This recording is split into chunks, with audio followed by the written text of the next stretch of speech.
we've created a strategy for the Payne Institute that has 10 initiatives to try to capture some of the complexity of that changing energy landscape and its linkages to other sectors. And so we have these initiatives include, and I'll just go through them one by one to give you an idea of what we're doing. So the first one is called the Future of Oil and Gas. And what we're looking at there is the role that the oil and gas industry, the companies, the people are going to play in the energy future, whether it's 10 years down the road or 50 or 100. And what we're trying to help create there, or help support, is a positive narrative that shows the oil and gas companies and other energy companies using their deep experience, their deep financial acumen, and their operations worldwide, and how they're diversifying their investments, how they're diversifying their companies, how they're changing their outlook based on some of those drivers of security, development, and climate.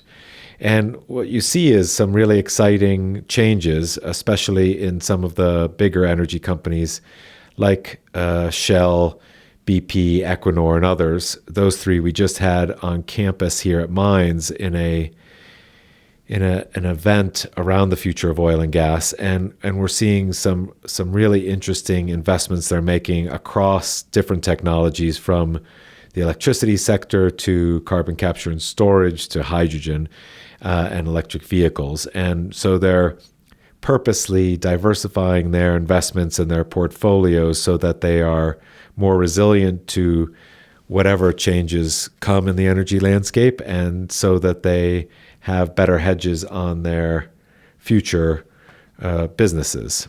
Another initiative, which is sort of closely tied to that positive narrative, is called the Mineral Foundations of the Energy Transition.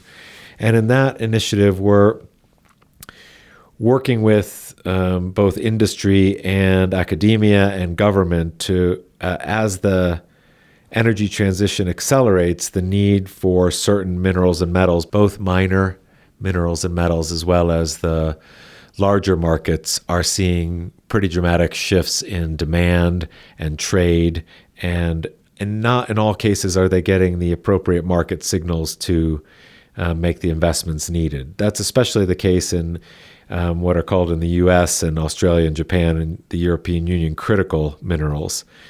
And so the topic has become much more vibrant and rich over the last 3 or 4 years. The U.S. Senate has taken this up as a core task, as well as other countries, and we're looking to support those decision makers with information on the scale of the changes, how the markets operate or don't operate, and where we can play a positive role in supporting the changing sector. So I'm going through about 10 initiatives that the Payne Institute for Public Policy is focused on in order to help support the energy transition and indeed lead that energy transition. And another one is of our initiatives is around space resources. The School of Mines has the finest and only graduate program in space resources in the world, and we are focused on the policy, regulatory, and legal aspects of what that future might bring. It seems that in the short term, the focus is going to be on mining on the moon for ice. In other words, to get water to create both hydrogen for fuel and oxygen and water for human habitation. And so we're drawing on lessons from the UN Law of the Sea or the International Seabed Authority and other precedents from the Arctic or Antarctic to show how we might most positively engage with shared resources. We have a really powerful group of physicists that have come together to start something called the Earth Observation Group. They work with NASA satellites and an instrument called the VEERS instrument. It's about $1 billion instrument that has 23 spectral bands. And through that big data, what they've been able to do is create algorithms for 4 products. So each day and each night, they produce data on global forest fires, fishing, flaring, that's associated gas flaring, and nighttime lights. The nighttime lights is likely the most well-known of the products. It's ubiquitous on different news channels when you see a picture of the globe with the lights from different villages and cities. That now comes from the Payne Institute's Earth Observation Group. And each of those data sets and products has important linkages to public policy and economics that we're starting to draw out. We have an initiative on energy security and resilience, and that spans topics from the problems in the shipping lane in the Strait of Hormuz to the Strait of Malacca, to metrics for energy security and resilience, to wider efforts around global development and security for, say, refugee camps, and technologies like mini grids or other modular technologies that can be useful in security situations. We've also done quite a lot of work on energy in the military and have a partnership with the Atlantic Council on a project called the Veterans Energy Innovation Initiative. We have an initiative called Advanced Energy Systems, and that's a really exciting new PhD and master's program between the School of Mines and the National Renewable Energy Lab, NREL. And that's a first-of-its-kind program, cutting-edge research in a multidisciplinary setting. And we're getting students from all over the world coming into that exciting program, training them to be the leaders of this energy transition in the future.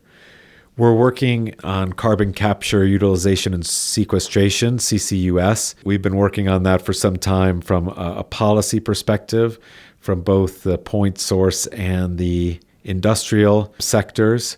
And the School of Mines has active and ongoing research across capture, utilization, and storage technologies, and across campus in many different departments, about 40 or 50 researchers working on that. And we're helping the university formulate an integrated, cohesive program that's going to be world-class on CCS. We have a program on energy and development. That looks at the enormous growth and potential of developing countries worldwide to create their own energy futures.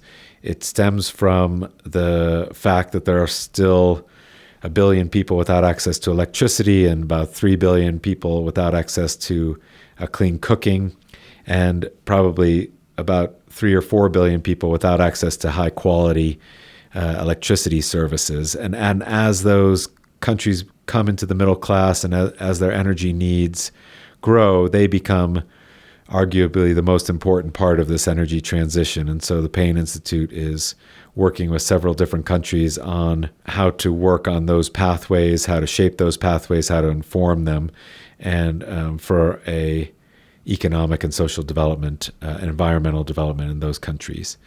So I have 2 more initiatives. We're going through initiatives from the Payne Institute of Public Policy. We have an initiative on water and technology. That initiative draws on the strength of the research at Mines again. It looks at the conflicted and changing water landscape, its linkages to the energy sector, its linkages to oil and gas, and its linkages to everyday water services and wastewater services, and tying that together into a coherent initiative that helps support quality water services across the globe. The final initiative I was going to talk about today is the circular economy.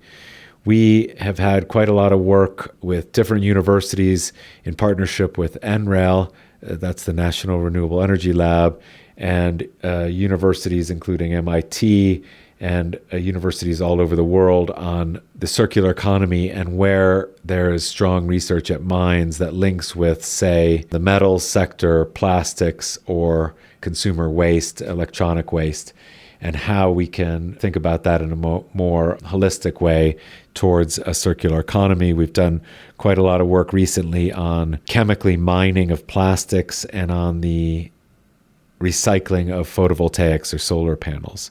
So those are our 10 initiatives. They do not cover the breadth of the energy transition. They're closely linked with the major initiative at mines called the Subsurface Frontiers, and a number of them have linkages with the wider Frontiers initiative.